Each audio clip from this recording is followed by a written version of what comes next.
بسم الله الرحمن الرحيم. ازيكم عاملين ايه؟ النهارده معانا مكنسه لناشونون او ناتانون 1800 واط مش شغاله. المشكله اللي فيها ايه؟ صاحبه المكنسه بتقول لك بحط فيشه عملت قفله ومش شغاله. تمام؟ الفيشه اهي، نجرب مع بعضينا. مش شغاله. طيب انا فاتح المكنسه. تمام؟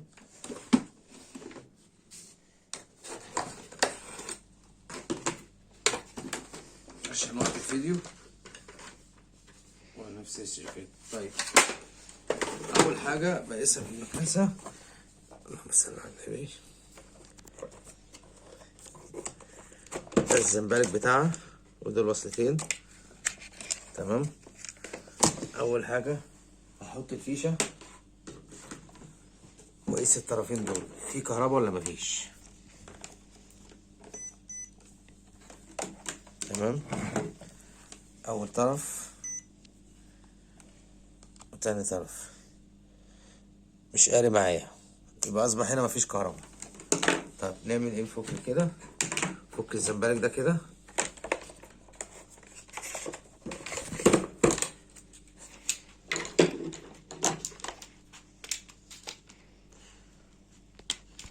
طيب دي طريقة الفك بتاعت الزنبرك. انا عايز اقول لكم على حاجة، انا فكيته الزنبرك ده من فوق هنا ولميته في اكتر من ساعة ونص. ما تجيش جنب الزنبرك ده خالص، انت تفك كده زي ما انا فكيت. بصوا بقى هنا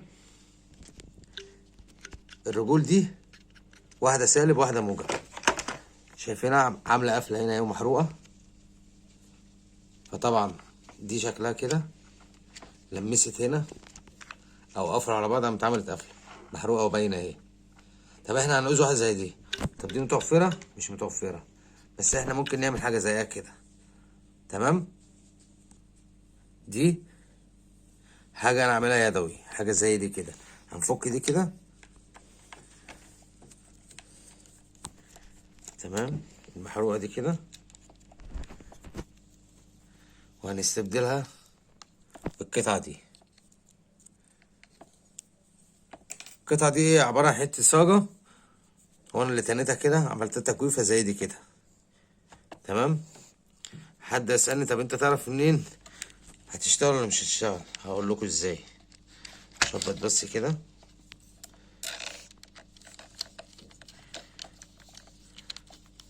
ماشي. وهنا هتطلق ايه؟ علام. لو بصيت هنا في بنز بلاستيك اهو، والبنز التاني بلاستيك اهو. تمام. يا رب يكون باين. برضو هنا نفس البتاع، في بنز بلاستيك تحت منها وبنز بلاستيك هنا.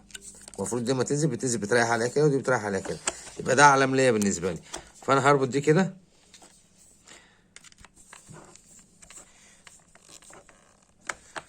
اهو، وعند البنز بلاستيك ده كده المها كده بحيث ان هي لما تيجي تنزل تنزل عليها. ودي برضو المها كده. تمام. اهي، بحيث ان هي لما تيجي تريح تريح على ايه؟ على البنز البلاستيك ده كده. شايفين؟ ودي المها كده بزراريه. انا بوسطنها بحيث ان هي تبقى ايه؟ مظبوطه. واقرط عليها. تمام. واركب الزنبلك تاني. الزنبلك ليه مشابيه زي ما انتم شايفين كده، مش بيتفك بمسامير. اللي بيتفك بمسامير ده الزنبلك والسلك، انما هو طلع العيب في دي بالظبط زي ما انتم شايفين. وهو مبيت دي كده اهي مشابيه، بمبيتها كده. وهنا برفع ايه كده اهي، باتت زي ما انتم شايفين اهي، عمرها ما تتخلع تاني. خلاص. طب عايزين نجرب ونشوف. اجرب ازاي؟ اجرب كده. احط الفيشه واقول بسم الله الرحمن الرحيم واجيب الافو كويس. طرف هنا وطرف هنا. بص قاري معاه كام اهو. انا معايا 250 فولت، يبقى كده شغال. طب احسن من كده اعمل ايه؟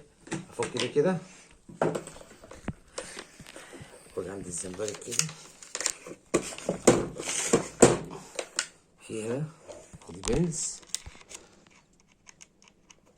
عشان تبقى باين لحضراتكم اهو، وادي واحد التاني اهو بقيت، وادي الكبسات بتاعه. المكنسة دي صاحبتها راحت للراجل قال انا هشغلها لك بس هتشتغل دايركت، الزنبرك مش هيتلم تقريبا كده، والله اعلم. هو شاف ان البتاعه دي محروقه ما عملهاش، قال لها هشغلها لك بس ايه الزنبرك مش هيتلم، فاحنا مش هنعمل كده، احنا هنشغلها والزنبرك يتلم ان شاء الله. ادي الزنبرك يلم سلك كله.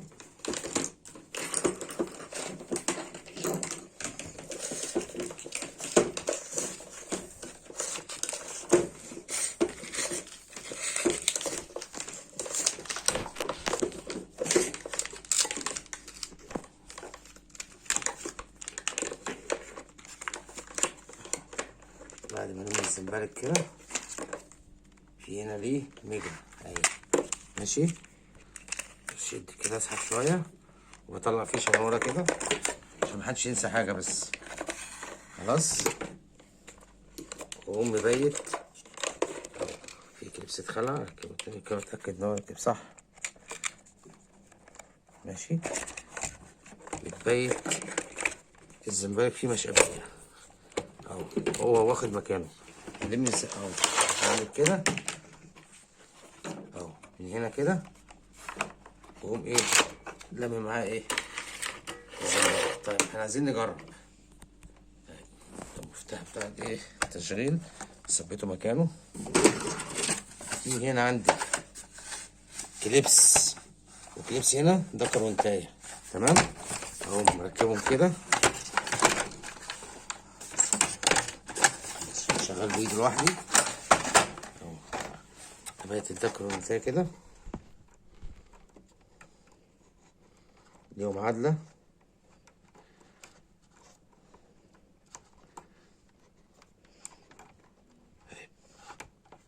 تمام زي ما انتم شايفين كده. وادي المكنسه كده ونجرب ونشوف اشتغلت ولا لا، ونقول بسم الله الرحمن الرحيم مع بعضينا. طبعا اللي بيصور اتخض دلوقتي. نفس التاني